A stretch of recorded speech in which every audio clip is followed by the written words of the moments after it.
सार्वजनिक बांधकाम कार्यालयाच्या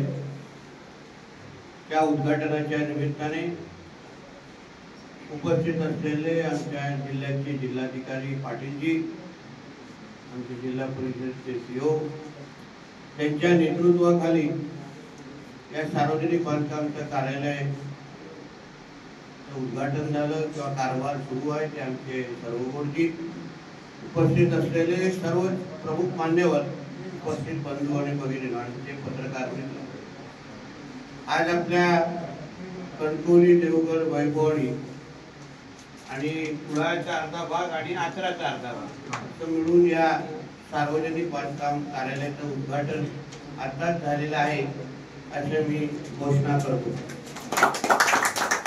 खरं म्हटलं तर आजचा दिवस आणि ह्या उद्घाटनाचं सगळं श्रेय हे आमचे माजी पालकमंत्री सन्मान्य रवींद्र चव्हाण साहेबांचंच आहे। कारण का सार्वजनिक बांधकाम मंत्री म्हणून त्यांनी जो काही पुढाकार घेतला ते आपल्याला छोट्याच्या छोट्या कामासाठी रत्नागिरीला जायला लागतं। आमच्या कंत्राटदार कॉन्ट्रॅक्टर तिथे जातात, तिथे काही निर्णयामध्ये कधी कधी उशीर होतो आणि म्हणून आपल्या जिल्ह्यामध्येच आपलं हक्काचं सार्वजनिक बांधकामचं कार्यालय असलं पाहिजे ही इच्छा आपल्या सगळ्यांची पूर्ण करण्याचं काम हे आदरणीय रवी चव्हाण साहेबांनी केलेलं आहे। यासाठी जिल्हावासियांच्या माध्यमातून मी त्यांचं मनापासून त्यांचे आभार मानतो। आज हे आपल्या सार्वजनिक बांधकाम कार्यालयाचं उद्घाटन झालेलं आहे। आता आपण इथे कारभार करत असताना आमचे राज्याचे मुख्यमंत्री आदरणीय देवेंद्र फडणवीस साहेब आणि आमचे दोन्ही उपमुख्यमंत्री त्यांना अपेक्षित असा कारभार या सार्वजनिक बांधकामच्या कार्यालयामध्ये झालं पाहिजे असं मी सरकारचा प्रतिनिधी म्हणून इथे अपेक्षा व्यक्त करतो।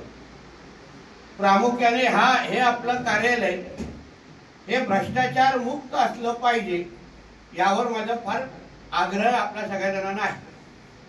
इथे असलेला कारभार हे पारदर्शक असलं पाहिजे, लोकभिमुख असलं पाहिजे, सिंधुदुर्ग जिल्ह्याच्या विकासाला चालना देणारा पाहिजे। या गोष्टी इथे बसलेल्या प्रत्येक कर्मचाऱ्यांनी फार बारकाईने लक्ष ठेवलं पाहिजे। सन्मान्य राणे साहेबांचा 1990 नंतरचा जो आतापर्यंत जो प्रवास आहे, या जिल्ह्याला विकसित जिल्हा करण्यामागे रस्त्यांचं जाळं हे सर्वात महत्त्वाची बाब आहे।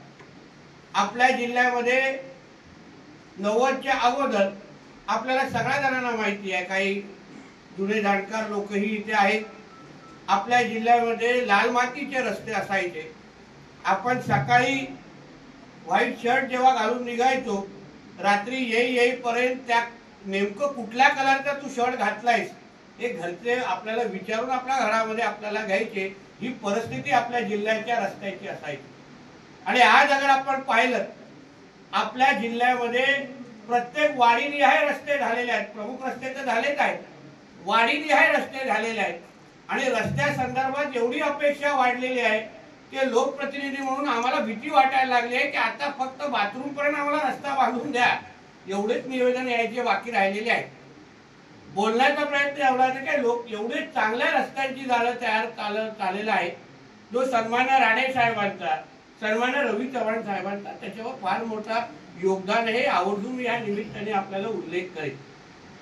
शेवटी कारभार करत असताना भ्रष्टाचार मुक्त तर असलंच पाहिजे, पण त्याचबरोबर आपल्या जिल्ह्याच्या एकंदरीत विकासाला चालना ह्या कार्यालयाच्या माध्यमातून आपण कसं देऊ शकतो यावर सर्वगुणजी आपण आणि आपल्या सगळ्या सहकारी जसं आतापर्यंत आपण काम करत आलेला आहात तसंच कारभार या येणाऱ्या कालावधीमध्ये पण आपल्याकडून व्हावा अशी अपेक्षा या निमित्ताने मी व्यक्त करतो। आज जिल्ह्याच्या कानकोपऱ्यातून मोठ्या प्रमाणावर कॉन्ट्रॅक्टर आलेले आहेत। मी या सरकारचा प्रतिनिधी म्हणून मी ह्या निमित्ताने आमचे प्रभूजी आहेत जे कॉन्ट्रॅक्टर असोसिएशनचे अध्यक्ष पण आहेत जिल्ह्याचे, मी त्यांना विश्वास देतो की ह्या सरकारकडून आपल्या काही अपेक्षा आहेत, आपल्या काही पेंडिंग बिलं आहेत, त्याच्यामुळे आपली काही कामं रखडलेली आहेत। आम्ही जेव्हा कॉन्ट्रॅक्टरांकडे जातो तेव्हा साहेब आता 31 मार्च जसा आमच्यासाठी अडचणीची बाब आहे, पण मुख्यमंत्री साहेब असो, अर्थमंत्री साहेब असो, आमची सगळ्या जणांची यावर फार बारकाईने आमचं काम सुरू आणि मी तुम्हाला विश्वास देतो येणाऱ्या महिन्यामध्ये आपल्या सिंधुदुर्ग जिल्ह्याच्या कॉन्ट्रॅक्टरांना निश्चित पद्धतीने गोड बातमी मिळेल एवढा विश्वास तुम्हाला या निमित्ताने मी देईन। कुठलीही अडचण सरकार म्हणून आम्ही आपली ठेवणार नाही। कारण का माझा सरकारच्या प्रमुखांना माझा आग्रह तेवढा होता की आपला डोंगराळ जिल्हा आहे, आपल्या इकडे वर्षभरामध्ये आपल्याला 6 महिने काम करण्याची संधी भेटते।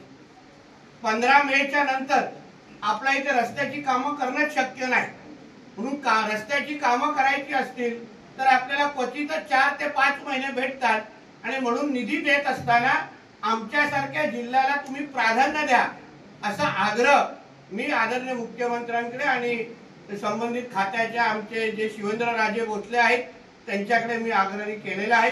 आमच्या महेशकर मॅडमला पण हा विषय चांगल्या पद्धतीने माहीत असल्यामुळे मला विश्वास आहे येणाऱ्या कालावधीमध्ये आपलं जी काही थकबाकी राज्य सरकारकडून आहे ती निश्चित पद्धतीने पूर्ण होईल हा विश्वास मी तुम्हाला आजच्या निमित्ताने देतो।